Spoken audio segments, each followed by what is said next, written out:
Okay, sa lahat ng makapanood ng ating live at mga nagtatanong tungkol sa biglang pagpapalit ng Sabbath Day ng Torah Community, ngayon nyo po maririnig kung bakit.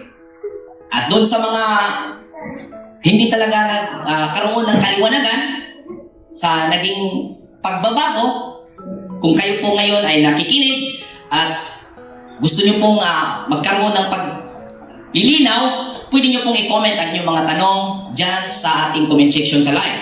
At kung sa ating mga kapatiran dito sa Zoom, pwede nyo pong i-voice out ang inyong mga katanungan. Okay, huwag na nating patagalin. Simulan natin ang ating pagtatalakay. So ngayon, ang pamagat ng ating topic ay ang mana at ang araw ng pamamahinga. So, nasa Exodus chapter 16. So, basahin po natin ang verse 1 muna. So, basahin natin, bro. Tagalog. Hindi yan? Okay, yan. Ang mana at ang mga pugo. Mula sa ilim, nagpatuloy sa paglalakbay ang mga Israelita at 15 araw ng 2 buwan mula nang sila'y lumabas sa Ehipto nang sila'y dumating sa ilang ng Sin sa pagitan ng Ilim at Sinai. Marami po tayong naririnig, Brother Indoy, sa mga comment at sa mga opinion ng mga mananampalataya, mga teacher. No one daw, wala daw ni isa ang nakaalam sa tunay na Sabat. So, yan ang pinagtataka natin na mayroong mga ganong mga explanation, mayroong mga ganong idea na kung saan klarado na ang araw ng pamamahinga ay walang katapusang palatandaan sa mga Israelita at kailanman ang mga Israelita ay hindi po naubos. At yan po ang magiging ating tatalakayin ngayon at magkaroon tayo ng clarity tungkol dyan. Pag sinabing 2 buwan sa ika-15 na araw sa ikalawang buwan, so automatic ang pagbibilang ay doon sa Exodus. Ang pagsimula sa pagbibilang sa Exodus chapter 12. Exodus chapter 12, verse 1 to 3. Basahin natin, bro. Exodus chapter 12 verse 1 to 3. Ang pista ng Paskwa. Sinabi ni Yahweh kina Moises at Aaron sa Ehipto, mula ngayon, ang buwang ito ang siyang magiging unang buwan ng taon para sa inyo.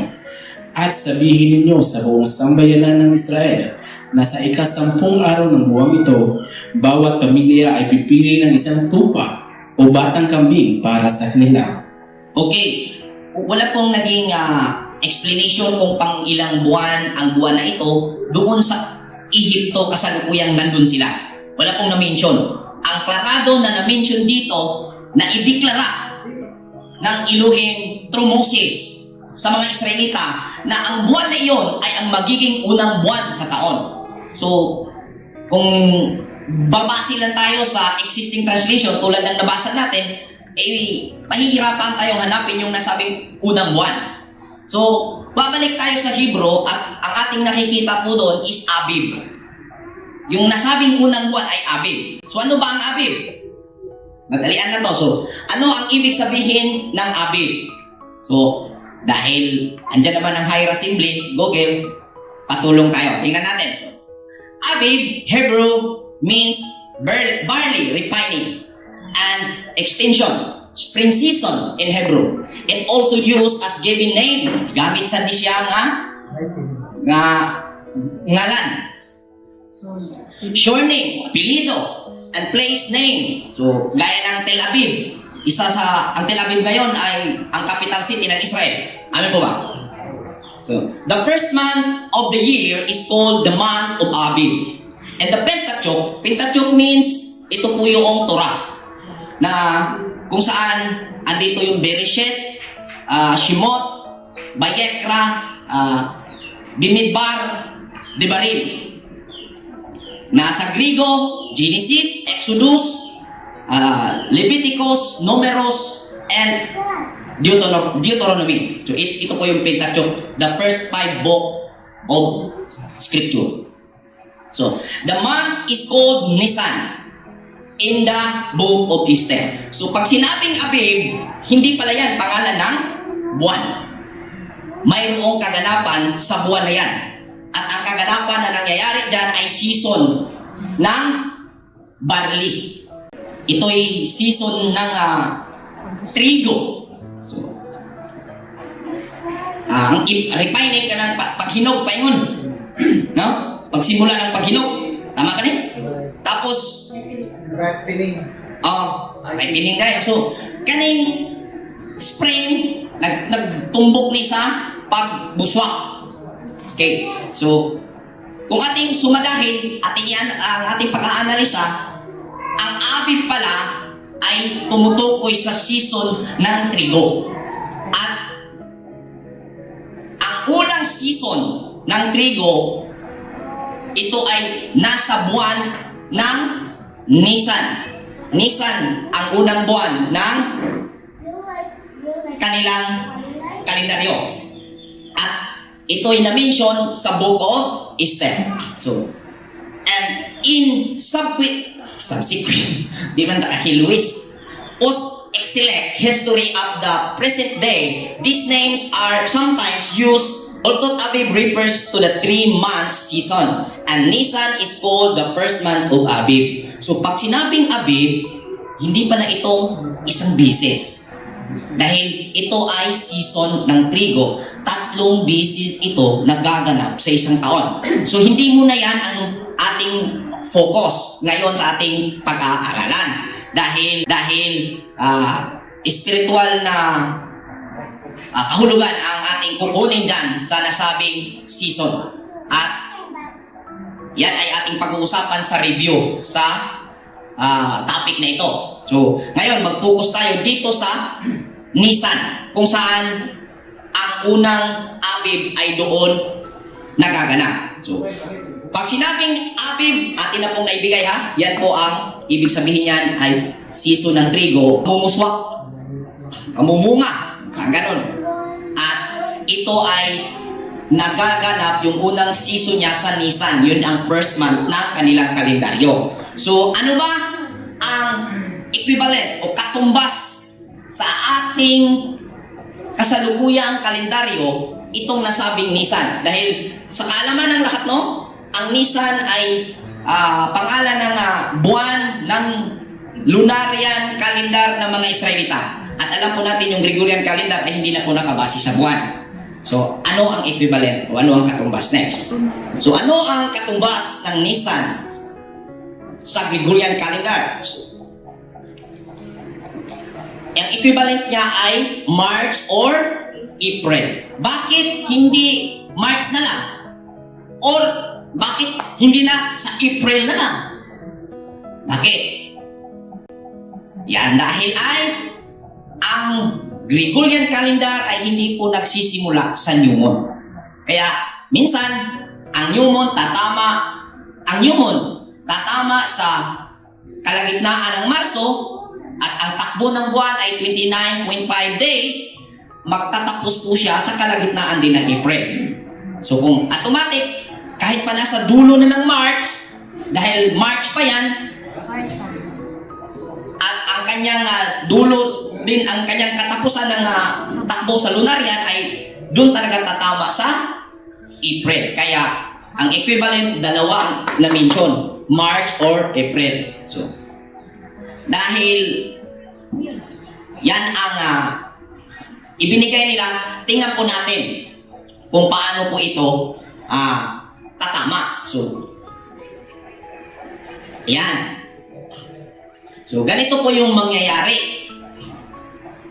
Para unawaan po natin ang nangyayari noon, atin pong tingnan versus sa kalendaryo natin ngayon. Ilalapat po natin sa ating kalendaryo ngayon. So, March at April ang sinabi. So, dahil lunar, ang ating hahanapin yung new moon. So, yun ang sinabi ko kanina na Marso, nandito yung new moon nagpakita. Pero dito nasa bandang dulo, sa ika-22 day ng March. So, dito nagsisimula ang Nisan.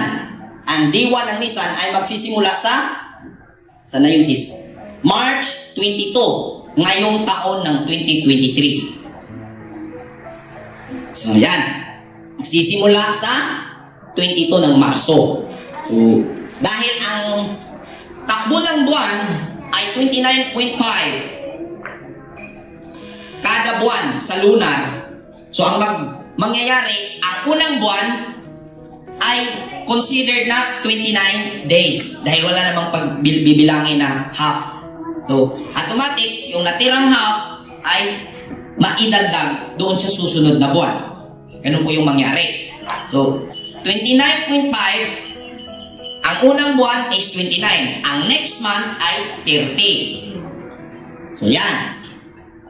So, lumipas na, ang sabi po doon sa Exodus 16, lumipas yung unang buwan, nasa ikalawang buwan na sila. So, lipas na ang isang buwan. So, itong isang buwan, ito na po yung natapos nila na panahon sa kanilang journey, sa kanilang paglalakbay.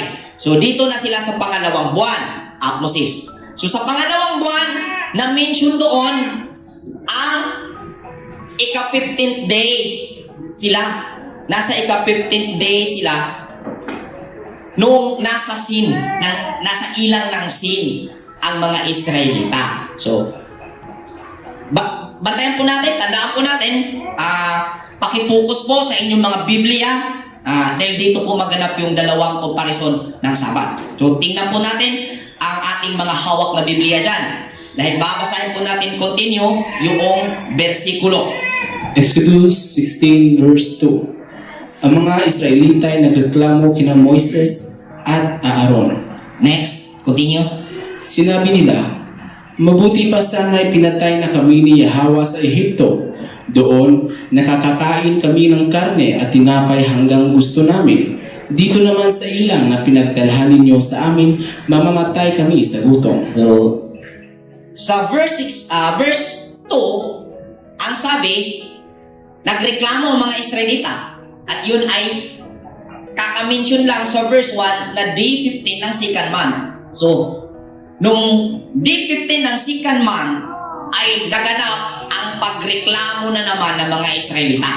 Katayan po natin. So, dito po nangyari sa ikalawang buwan, sa ika-15th day, nagreklamo ulit ang Israel. At yun ang mga reklamo nila. Yun ang mga reklamo nila. Pinatay na lang sana kami ni Hawa. Mabuti pa sa Ehipto, nakakakain kami ng karne at tinapay kahit ano kailan gustuhin namin. So yan po yung reklamo. So hindi na muna yan ang pagpupusan natin yung reklamo dahil na-explain na yan ni Brother Alban. Tuloy natin ang ating pagbabasa. Dahil ang hahanapin po natin dito yung basis bakit mayroong lunar Sabbath at mayroong permanent Sabbath. At sa mga makikinig ngayon, kayo po ang magdesisyon alin ang inyong susundin. Permanent Sabbath or lunar Sabbath. So, ipapakita po natin. So, basahin po natin, continue bro. Verse 4. Sinabi ni Yahweh kay Moises, pauulanan ko kayo ng tinapay mula sa langit. Araw-araw, palalabasin mo ng bahay ang mga tao para mamulot ng kakainin nila sa maghapon. Sa pamamagitan nito, susubukan ko kung susunod sila sa aking mga tagubilin. Okay, ang sabi ng Yahweh, Elohim kay Moses, papaulanan ko kayo ng mana, pagkain, hindi pa na-mention yung mana. Pagkain, araw-araw. Pero hindi pa po nag-ulan, hindi pa po nagsimula. Naimungkahi pa lang. Kung ibig sabihin, nasabi pa lang, hindi pa po naganap. Sa 15th day, hindi pa po umulan ng mana. Ipinapaalam pa ni Moses ipinapaalam pa ng Yahweh Elohim kay Moses. Basa, tuloy natin bro. Tuwing ika-6 na araw, doble sa karaniwan ang kanilang pupulutin at ihahanda. Okay, may nauna ng instruction doon sa pagpapaalam. Ang sabi, pauulanan ko kayo araw-araw ng pagkain. Tuwing ika-6 na araw, doble ang inyong kukunin. So, mayroon na nasabi pero hindi pa po na-mention talaga kung kailan magsisimula, kailan nagsimula yung pag-ulan ng nasabing pagkain. Next. Pagkatapos ng pakikipag-usap nila kay Yahweh, sinabi ni Moises at Aaron sa mga Israelita, mamayang gabi, mapapatunayan ninyo si Yahweh ang naglabas ninyo sa Ehipto.